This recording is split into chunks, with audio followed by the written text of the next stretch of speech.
Alot Ratlam नवागत collector Ajay Katesaria ने गुरुवार को आलोट में आयोजित जन विश्वास अभियान के दौरान यह कहा कि आलोट क्षेत्र में उद्योग और पर्यटन को प्राथमिकता के आधार पर बढ़ावा दिया जाएगा। TTN 24 न्यूज से चर्चा करते हुए कलेक्टर कटेसरिया ने बताया कि लोग इंडस्ट्री चाहते हैं। हाईवे के पास 32 हेक्टेयर जमीन उद्योग के लिए अलॉट हो गई है। पर्यटन को भी बढ़ावा दिया जाएगा। राजस्व और शिक्षा में सुधार के लिए विशेष फोकस रहेगा। उन्होंने कहा कि हाईवे से लगी जमीन मिलने से निवेशकों को बेहतर कनेक्टिविटी मिलेगी, जिससे स्थानीय स्तर पर रोजगार के अवसर बढ़ेंगे। साथ ही क्षेत्र की ऐतिहासिक और प्राकृतिक जगहों को पर्यटन मानचित्र पर लाने की योजना पर भी काम होगा। कलेक्टर ने अधिकारियों को निर्देश दिए कि राजस्व प्रकरणों के त्वरित निराकरण और स्कूलों में शैक्षणिक गुणवत्ता सुधार को सर्वोच्च प्राथमिकता दी जाए। देखिए खास रिपोर्ट। भौगोलिक स्थिति से हाँ आलोट आज से 90 किलोमीटर दूरी पर है और यहाँ पर पर्यटन की स्थिति बहुत अच्छी है। चंबल सिपावरा का संगम स्थल है। 23 लाख का प्रोजेक्ट यहाँ पर बना है। उसके लिए भी आप भविष्य की मैं बोल रहा हूँ, ठीक है। आज जो आलोट में माननीय मुख्यमंत्री जी द्वारा प्रारंभ किए गए जन विश्वास कार्यक्रम था और उसमें हमने सीधे जनता से संवाद किया और हमने सीधे जनता से संवाद करके इस बात को समझा कि क्षेत्र में क्या आकांक्षाएं हैं और लोग क्या चाहते हैं। मुझे बहुत अच्छा लगा इस बात को देख के कि लोगों में यहाँ आगे बढ़ने की काफ़ी चाहत देखने में आई।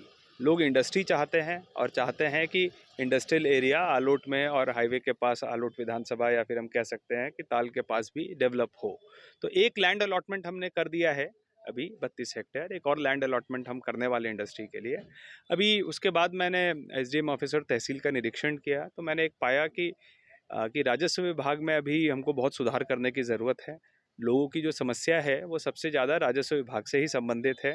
तो सभी प्रकार के प्रकरणों का समय पे निराकरण हो और लोगों को भटकना नहीं पड़े, उसके लिए जो भी प्रयास बन सकेगा शासन की गाइडलाइन के अनुसार वो हमको करना है। शिक्षा के क्षेत्र में भी आलोट में काफ़ी पिछड़ा हुआ है। कई जगह टीचर नहीं है, कई विद्यालय टपक रहे हैं। इस पे आपने बताया है और ये समस्या मैं समझने का प्रयास करूंगा। और अभी मैंने शिक्षा विभाग के मेरे को 3-4 दिन ही हुए हैं ज्वाइन किए हुए, मैंने समीक्षा नहीं ली है।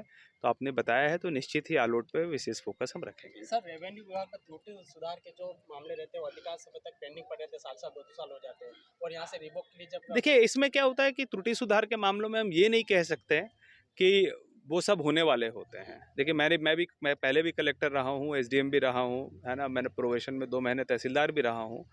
कि अब कोई व्यक्ति अगर अचानक से हमको आके बताता है कि 1981 में त्रुटि हो गई थी, तो पहले हमको ये देखना पड़ता है कि भाई 46 साल तक वो त्रुटि संज्ञान में कैसे नहीं आई। सरकार ने इतनी बार जो है हम खसरा घर पे पहुंचा के देते हैं।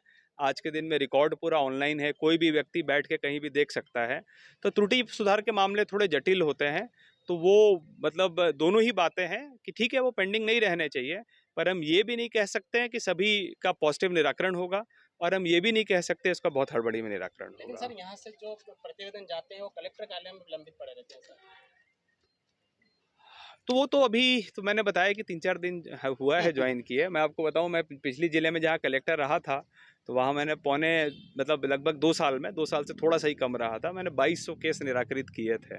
तो मैं प्रयास करूंगा कि यहाँ भी 2200 केस निराकृत कर सकूं, थैंक यू है ना।